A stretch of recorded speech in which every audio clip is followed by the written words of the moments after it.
All right, so I threw a lot at you, so I'd be happy to take any questions you might have. Yes? What do you do with the gold that you purchase? Okay, so what do I do with the gold I purchase? My end client is the refinery. So I work with a refinery in Chicago.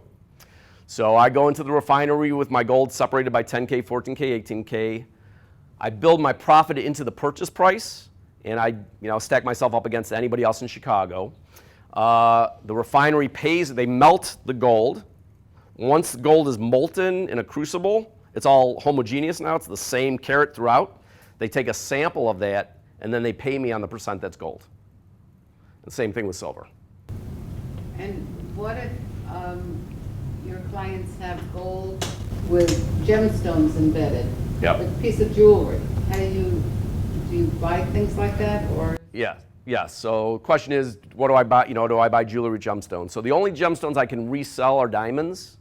There's really no resale market for rubies, emeralds, opals, all these other things. Amethyst, I have a whole jar, very pretty. So usually when it comes to those stones, I always offer to give them back to people. I have tools with me to take out of the jewelry. Diamonds, of course, I would take out as well, or I pay a premium for diamonds. Larger diamonds, I have a very good diamond dealer I work with. So if you have a diamond, a carat or more, especially if you have an appraisal, I can share it with my diamond buyer and get you the highest price I can.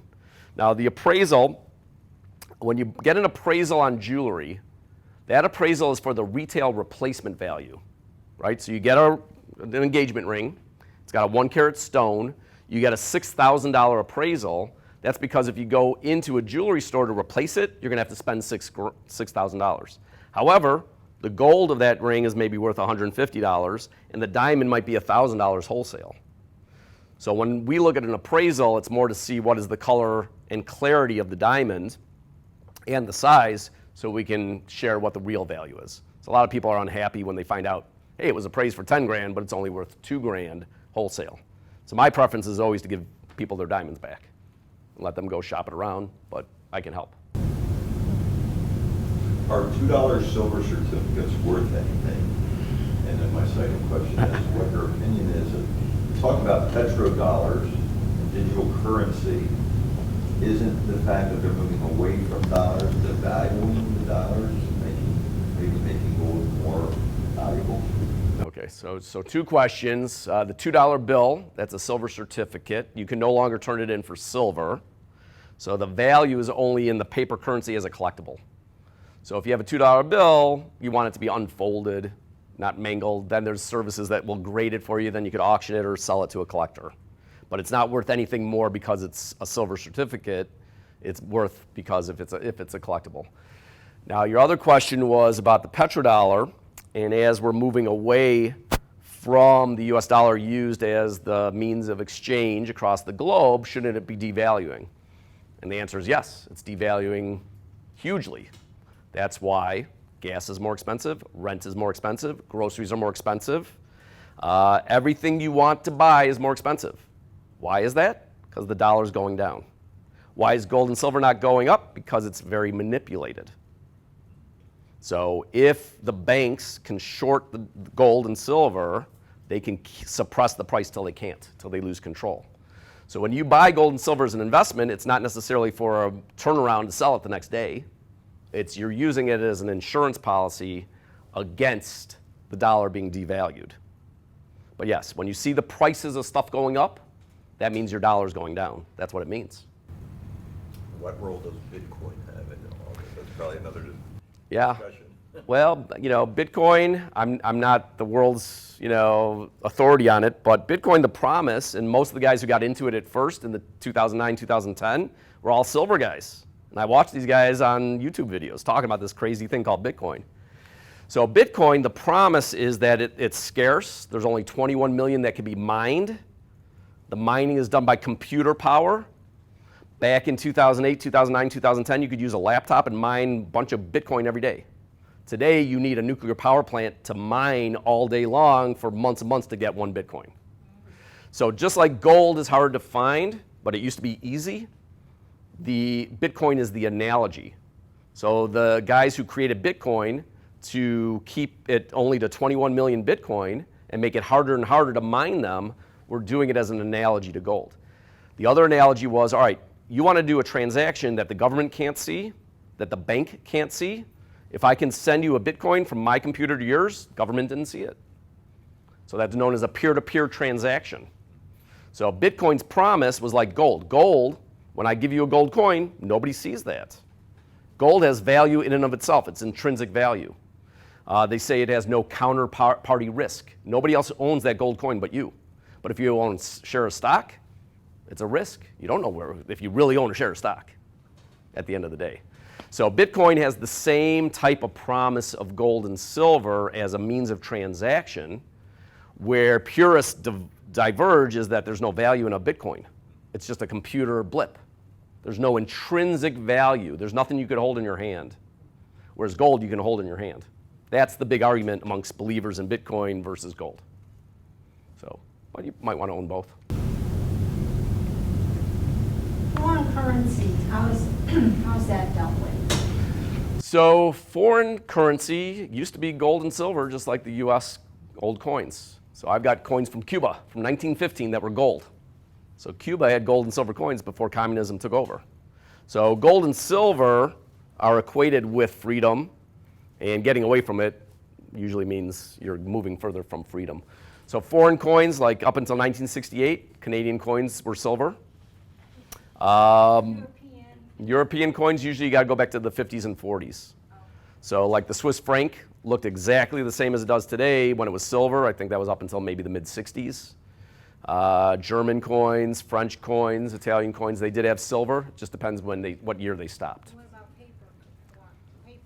Paper's paper, yeah. So I don't think much foreign paper has much value, especially if they became a Euro country. Now it's got not even usable. I could keep going. Check everything though. I sound like I know what I'm talking about, but there's stuff So sometimes we relate it to something, is there more value in the craft of it than the metal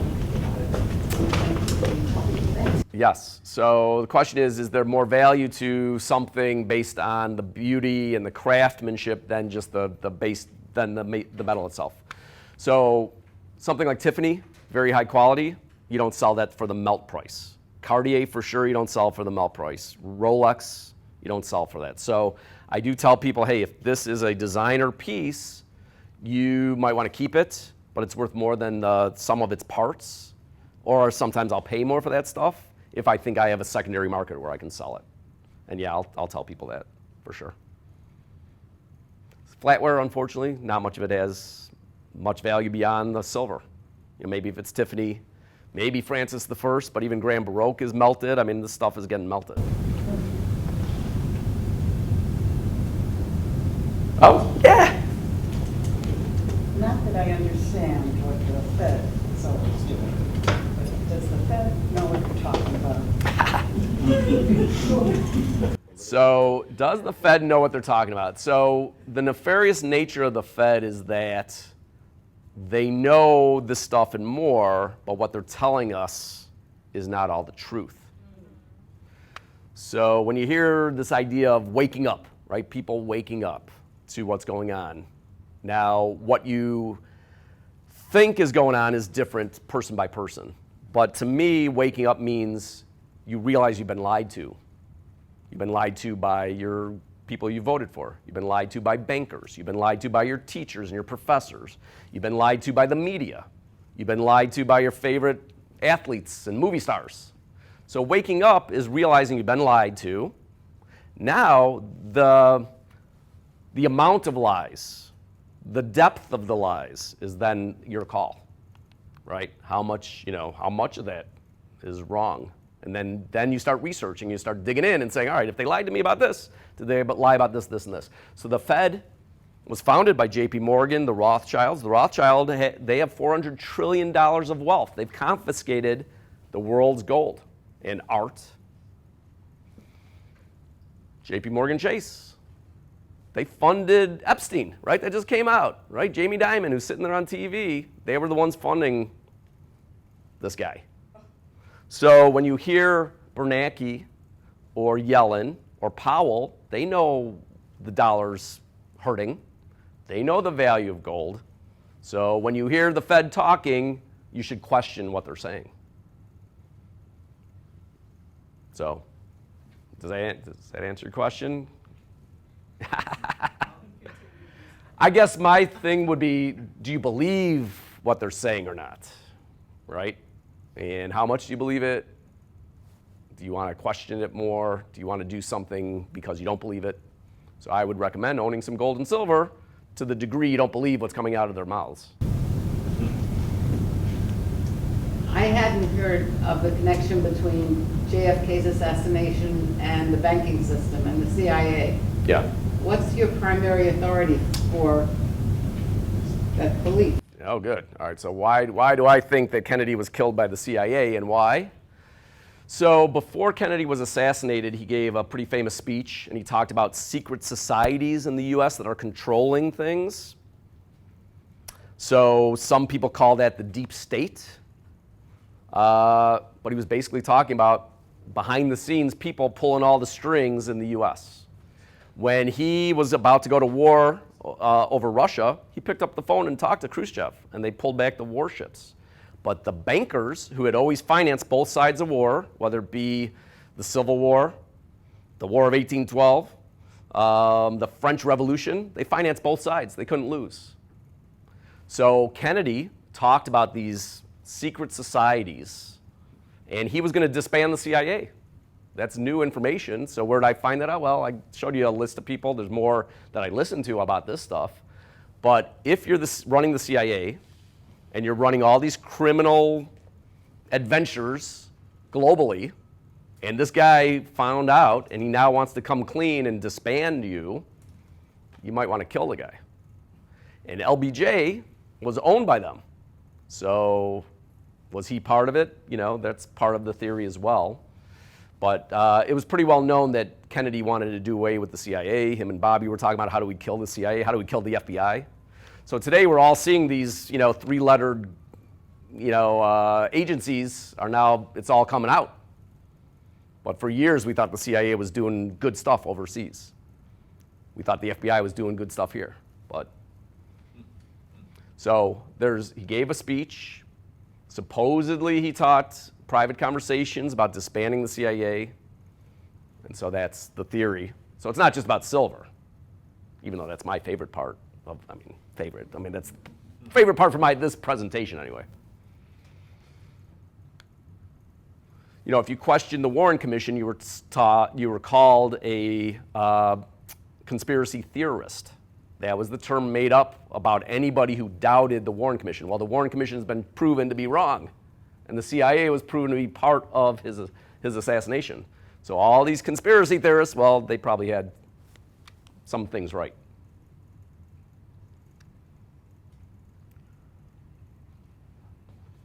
All right, thanks, Ev. Oh, yep. Anything you've seen over the years that has surprised you, like people bringing you things?